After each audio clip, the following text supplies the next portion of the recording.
Good evening, ladies and gentlemen, and welcome to the LGBTQ show, which actually should be the LGBTQIA show. But as you can see in the background, there just wasn't enough room for all those letters. Anyway, we are with you tonight, and my guest is Jerry Medina, who has been on the show once before. Quite frankly, once or twice? Once before. Once, Yeah. okay. She's been with us before. And we got some things that we're going to talk about tonight. So, to let you know that we are an interactive show, which means you can call us at 312-738-5. What is it? 10. I can't see. 738-1060. 1060. 738-1060.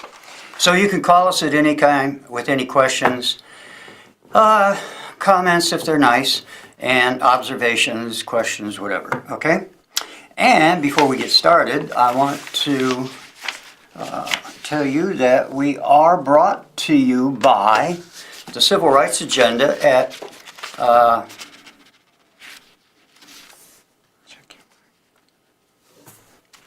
We are brought to you by the Civil Rights Agenda at 2129 Northwestern Avenue, Chicago. And if you ever want to call them, you may at 773-235-882. Okay? All right? Okay. And they're the ones that help put this show on. So anyway. And another thing I want to tell you a little bit about is I'm a member of the advisory board at Governor State University, which is in University Park, Illinois, which is south of Chicago. And the Governor State University College of Arts and Sciences, we talked about the end of this. Like around last August, I asked a question if there was a scholarship for LGBTQIAs at the college, and they said no. And I said, okay. Now I get what he was trying to tell us. Okay. But anyway, it's the Jackie McKethan Scholarship Fund for it's the Jackie McKethan LGBTQIA Scholarship Fund. Okay? And it's with Governor State University. The foundation takes care of all donations. I don't see a penny. Nothing comes to me. Checks, money, whatever. Nothing. And you can get a hold of Jessica Butler, and you can make arrangements with her to, there's no minimum amount either. I mean, frankly, it doesn't make any difference how much you send. It's for the benefit of the LGBTQIA students, most of which we know have very little chance or opportunity to go to college or continue their education.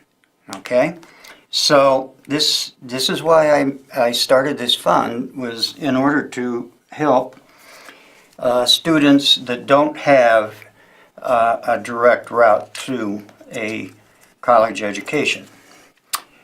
So anyway, that's all of that.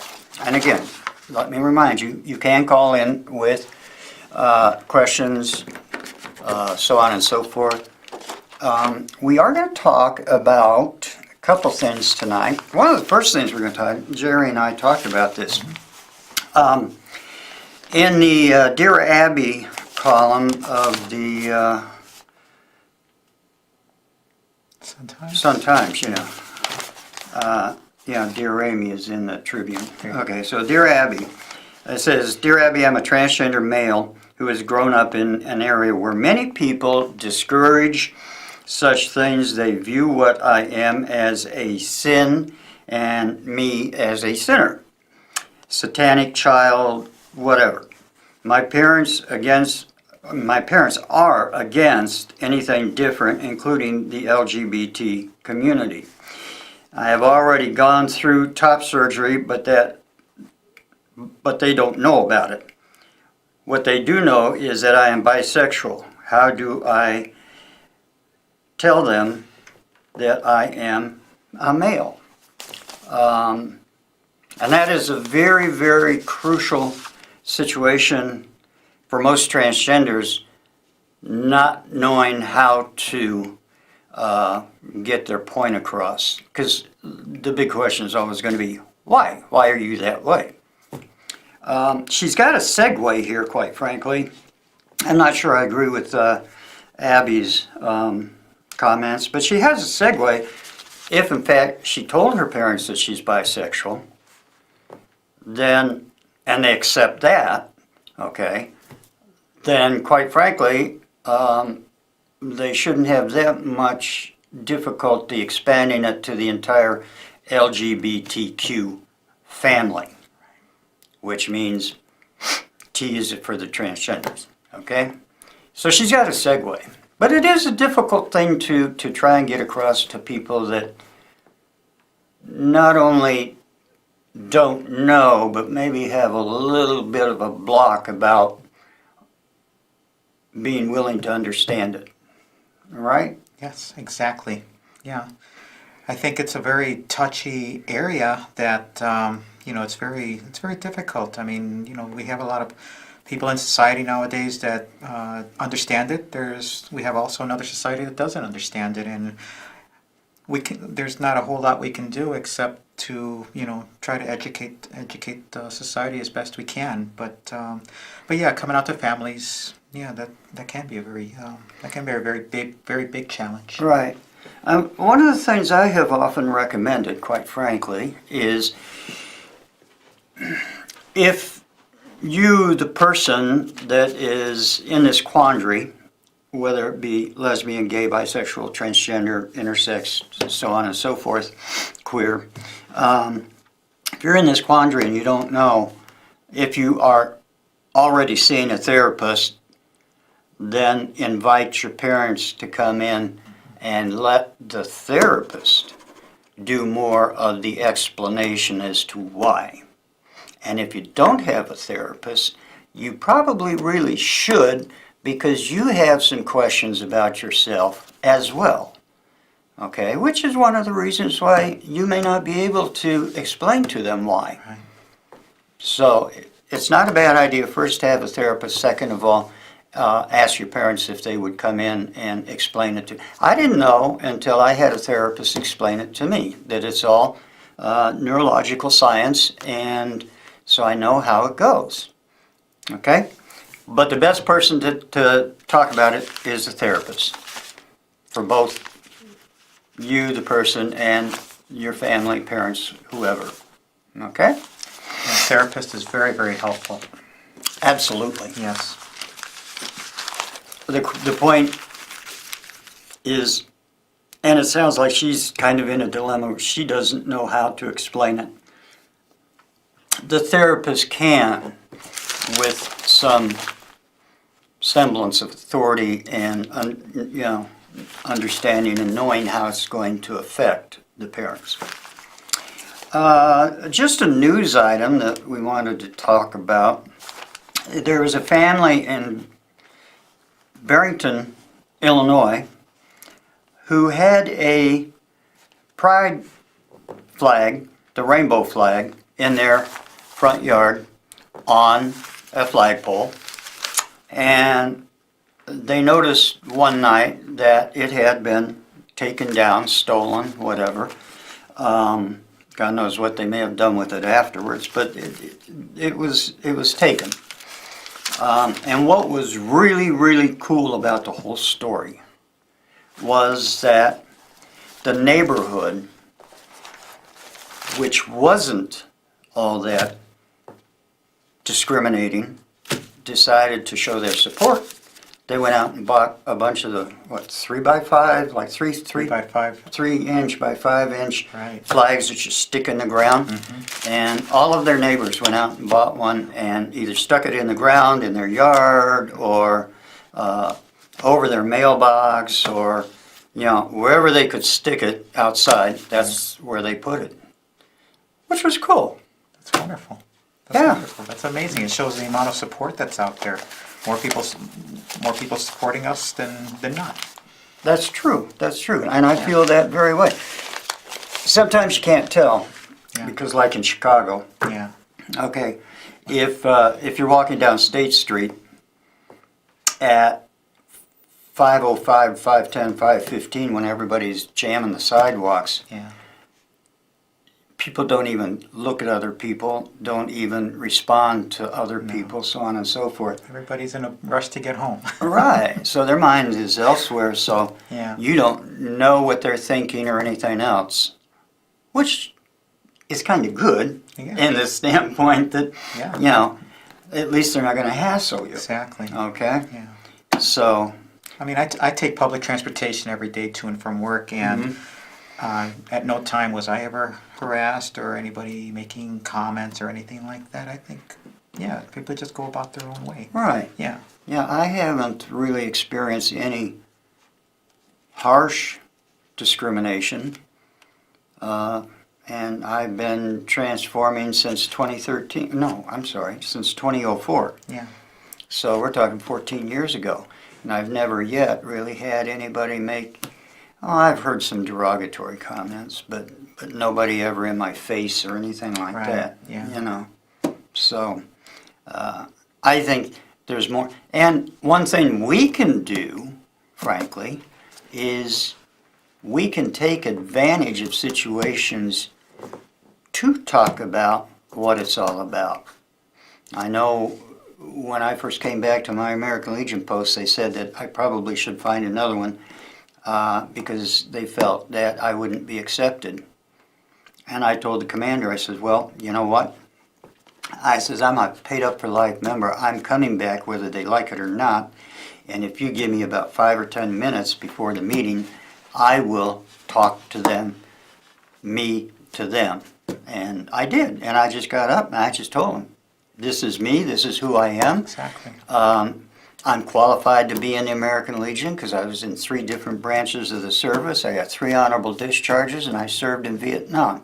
So nobody's going to tell me that I don't have the qualifications. And I said, if you do, then you just don't even talk to me. You know, simple as that. I haven't yet had anybody come up to me and say anything derogatory there. So I think we're all allowed to have a voice. We're all allowed. No one is excluded. Nobody should be excluded. We're all allowed to think for ourselves. Nobody has a right to judge anyone. You know. right, exactly. Unfortunately, there is a lot of judgment out there, and I haven't personally experienced it, but I do hear comments a lot. You know, and it's some of them very hurtful. But I think the education of the LGBTQI community, I think, has been getting a lot better over the years, maybe. I know there's a lot of sensitivity training being done in Corporations corporations and yeah. employers to help understand that it is a very sensitive area, and to just acknowledge that when somebody does identify, you don't treat them any different. You treat them just Right. like any other employee. Well, the media has been pretty good about talking about LGBTQIA community and so on and Yeah. so forth. In fact, one of the things that Jerry and I are going to talk to you about, quite frankly, is the article Mary Schmick writes for the Tribune, and she often writes about discrimination, and she writes about the LGBTQIA community. So she has an article in this was from December 21st, Friday's Tribune, coming out, overcame Christmas ghosts. Basically, the whole story is going back to what we kind of talked about, and it kind of relates to the Dear Abby Yeah. thing, that telling somebody is not so easy. I personally didn't have a hard time because when I figured out what I was and who I am and so on, my parents had already passed away, so all I had was a twin sister, and she didn't seem to care. Don't ask me why, but I'm glad she doesn't. But she's very accepting and so on and so forth. So, have you had any situation? You're going into Christmas now. Yeah. Does that make it harder to relate with your family, with your with your relatives and not? I don't think it does. I mean, as far as being out to family, it is a very stressful time, no doubt. The holidays and everything. Mhm. So, I don't know. I think everybody has their own perception of what Christmas means to them, and people that, especially for people that want to come out. I think, it could be that could be a very stressful situation for them. I know it was for me. I chose to wait after the holidays to come out to family, and I think coming out during the holidays, I think that could be something for a person to be taking a little too much on, a little too much stress, a little too much pressure to be putting on family at that point, because you never know how a family's going to react Right. coming out to them. I was fortunate that most of my family members that I came out to were very accepting of me. They get their time to cry, but eventually they decided to accept me. And it can be stressful, especially around the holidays. If you did, or if you thought about, if you did think about coming out during a holiday like Christmas or whatever, Yeah. a very religious holiday, Yes. Christmas, Easter, so on. How do you think, how would you go about it, or how do you think one should go about it? Well, as you mentioned before, therapy. Therapy is always very helpful. I've been in therapy for 4 years now, and it really helped me get through the tough times about my transition and coming out to family.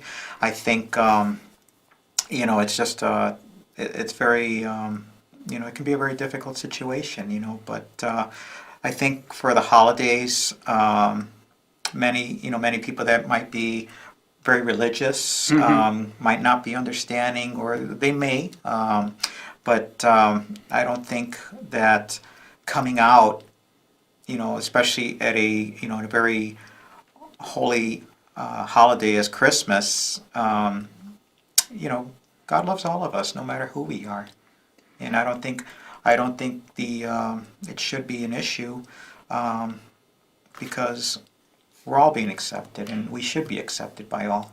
You think the holiday is, especially like Christmas, Easter maybe, do you think the holiday closes the door on their, how judgmental they may be? That's a very good question. I mean, I think it can, but also I don't think it could. I mean, I think depending on how people want to go about when you come out to them, Right. you don't want them to use Easter or Christmas or any other Right, holiday as an right. excuse. It shouldn't be an excuse, Right. because at that moment, it's just you and your family. That's what should matter. Well, you've taken the focus off of what the holiday is all about, Yeah. and put it squarely on yourself. But then my question would be, why shouldn't that be the best time? And say, okay, you may not appreciate what I'm doing, who I am, or what I'm feeling, Yeah. but that's a good time to perhaps say to them, this whole holiday is about love. Exactly. And, accepting. We accepted a baby to be a second coming, a savior, whatever. Yes. Why can't we? You know what I'm saying? Yeah. So to me, it's kind of yeah, it is stressful. But again, I think it depends on how you do. I wouldn't show up at a gift exchange with maybe 3 or 4 dresses and say, oh, Yeah. don't worry about what you gave me because I brought these in case, you know. Because if you haven't told them, then they may be buying you something you don't want, Exactly. except for a car. But, and that's just a joke, okay? It's humor. It's not serious. Don't anybody take me serious, please. Anyway, but yeah, it is a hard time. You have to. Did you ever ask any of your relatives if they, and I'm saying if they had any questions or concerns? Did you ever ask them to maybe go with you to one of your therapy meetings and let them talk to your therapist? Oh, yes. Did Yes. you? Yes. Yeah, I reached out to family members that I felt may not have understood it. Because, yeah, there were times where I had family members that didn't understand this. But I did reach out to family members that they were able to come with me to my therapy sessions. The therapist that I'm with, she was able to kind of break it down to make it a little more understanding, for the family member that may not understand our issue. And I think you can't convince somebody in just one session. It takes a while. It could take 5 or 10 or 20 sessions before maybe somebody might get it. But I did reach out to family, and How I did did it bring work? Did it work pretty good? it helped. It helped a lot. It helped. It really Yeah. It really opens up one's mind. Well, and the reason that is because, now you can step back, your family member can step back, and there's no longer an argument between you and your family member or members. Now it's a third party, nonpartisan person that knows more than I do or you do or Exactly. whatever. I mean, we know what our feelings are. Yeah. Doesn't necessarily mean that we know the answer to the most important question, why? And they can frame it so that it gives them, it may not turn them around, but it gives them something more to think about. Exactly. That's the whole point of it. To kind of help them with the struggle. Right. Help them understand just a little bit. They may understand a little bit of it. They may understand all of it. But I think reaching out to family members, you don't do it because you want them to understand you. You do it because you care about them. And that's a lot of I think that's the main reason why a lot of us do that. So we want our family members to be supportive. It's sometimes easier said than done for some families, but I think reaching out to them tells the family member that, hey, I'm not doing this just for me. Right. I do this because I want my family to understand me, and hopefully it doesn't change the feeling. Right. It doesn't change the feeling between a family member and the person who's coming out. I had a very interesting experience. It was a great experience, actually. I had a very interesting experience back in, I don't know, it must have been about 2005 or whatever. And I was doing a show out of a studio up on Milwaukee, just north of Irving Park. And I would get there, and it was on Sundays, and I would get there early, and I'd go to, there was a costume, more than a shop, there was a costume store. Right. It took up a half a block, okay? And, I mean, they sold all kinds of costumes and makeup, blah, blah, blah, blah. But they also sold a bunch of wigs. And, I mean, a lot of transgenders would go there for wigs. Well, I was in there one day before the show, and it was right around Christmas time, Right. 2005. Yeah. And I was standing there and I noticed there was this little boy, maybe 8, 9 years old or something like that, was trying on wigs, Oh, wow. you know? And I thought that, and Mom was there, and she was, you want to try this one? Or, you know, what do you think of this one? You know, I mean, Yeah. it was really cool, the interaction between them. She wasn't, you know, she wasn't getting mad and saying, you can't do that, you know. Exactly. But he finally picked a wig out, and so she told her little boy, well, maybe Santa will bring that to you for Christmas. And so they left the shop, and I thought it was so cool. By the next weekend, the next Sunday after that, again, I was early for the show, so I went to this costume place. Right.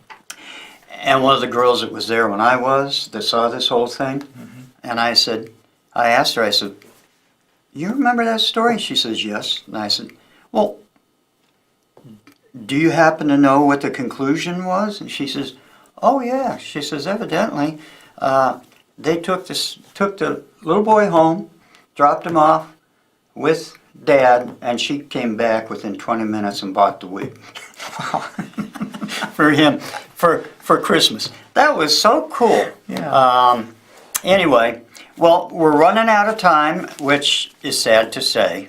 I do want to take this minute to, once again, I want to thank Jerry for coming in. Thank you for okay? having me, yes. Oh, you're welcome. Love, you know, we'll have you back again. You bet. Maybe we'll I'll have be you back. back again to talk about some of this other stuff we Yeah. thought about. Exactly. But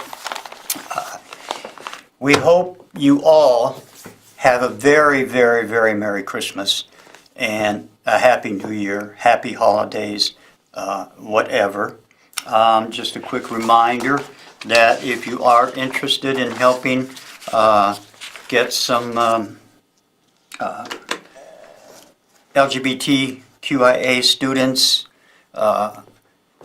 into further education, please call Governor State University Foundation. They're in University Park, Illinois, okay? And ask for Jessica Butler, and they can tell you how to go about donating whatever you want to do. So, we do plan on being back in January, and so from all of us here to all of you out there, again, we wish you a very Merry Christmas and Happy New Year. So until then, same time, same bat channel, next month. Bye. Merry Christmas.